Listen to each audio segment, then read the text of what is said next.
Halo guys, ketemu lagi di video masih membahas tentang skripsi ya.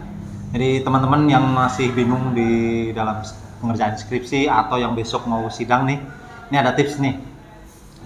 Kali ini tipsnya tentang referensi. Nah, referensi ini ya teman-teman yang lagi nyusun nih, bukan yang lagi sidangnya. Kalau yang lagi sidang juga bisa dipakai nih di review nih sidangnya skripsinya itu sudah benar atau belum. Nah, jadi tentang referensi, ini ada 3 sumber referensi yang pokoknya jangan dipakai, tidak boleh dipakai di dalam skripsi. Karena teman-teman tahu kalau skripsi itu sifatnya ilmiah, jadi referensinya juga harus ilmiah. Jadi apa aja? Oke, kita mulai ya. Yang pertama, itu yang paling tidak boleh dan sangat fatal, itu pertama adalah dari Wikipedia. Nah, itu tidak bisa. Kenapa tidak bisa? Karena Wikipedia itu sumbernya itu bisa siapa saja yang bisa nginput di sana, bisa ngedit di sana. Nah, itu nggak bisa. Nanti bisa anak kecil yang ngedit di sana gitu kan. Itu tidak bisa kredibilitasnya dipertanyakan. Itu Wikipedia. Jadi meskipun teman-teman cari dan ada dan meskipun sama dengan buku-buku gitu ya, itu tetap tidak bisa dipakai. Itu yang pertama. Kemudian yang kedua apa? Yang kedua itu yang web atau online yang sifatnya blogspot, yang blog gitu ya. Jadi kalau teman-teman nyari gitu ya, nyari dengan kata kunci terus ketemu, terus di ujungnya itu ada blogspot kayak gitu ya. Apapun yang bentuk blog. Jadi itu tidak bisa. Sangat-sangat tidak bisa. Kenapa? Karena blogspot ini hasil tulisan seorang yang kita tidak tahu latar belakangnya, kemudian tidak bisa dipertanggungjawabkan.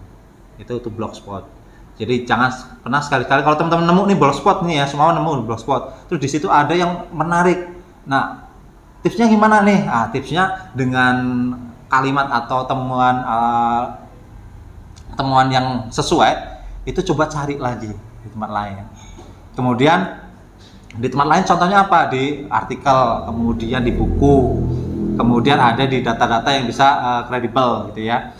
Kemudian yang terakhir adalah yang ketiga, itu jangan pernah sekali-sekali ambil kutipan dari sosmed entah itu Twitter, Facebook gitu ya, atau melihat dari YouTube gitu. Nah, itu tidak boleh dijadikan referensi.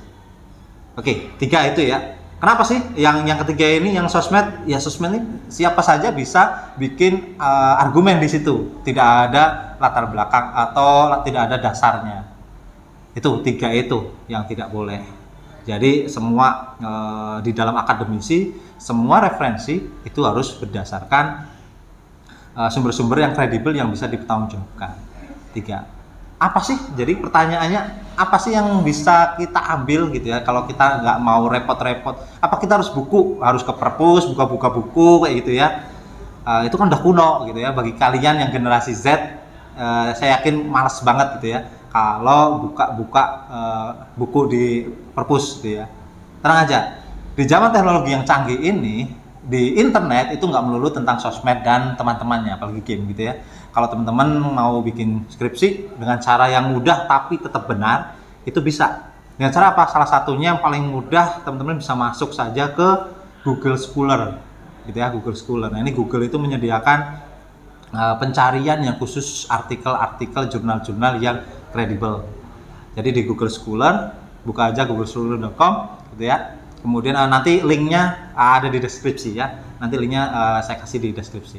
Di Google Scholar, kemudian teman-teman bisa buka dan cari di situ. Kata kunci apa saja di situ nanti akan muncul, dan munculnya adalah artikel-artikel yang sudah diterbitkan di jurnal nasional ataupun jurnal internasional, dan semua itu diterima di skripsi gitu ya, diterima di penelitian ilmiah.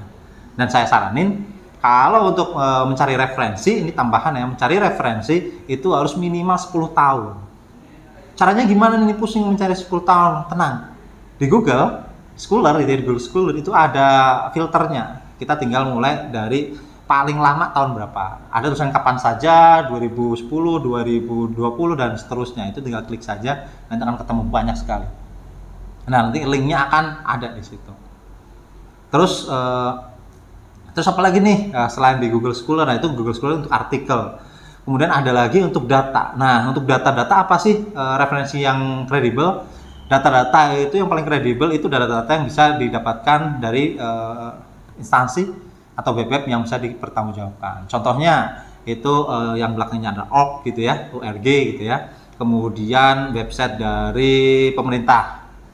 Itu ada BPS, kemudian ada di kepemerintahan itu bisa dipakai. Kemudian dari mana lagi? Dari surveyor ya, seperti kata data. Nah, teman-teman bagi yang mau bikin skripsi langsung deh mampir ke kata data. Itu data-datanya banyak dan mereka memang melakukan survei dan sudah diakui.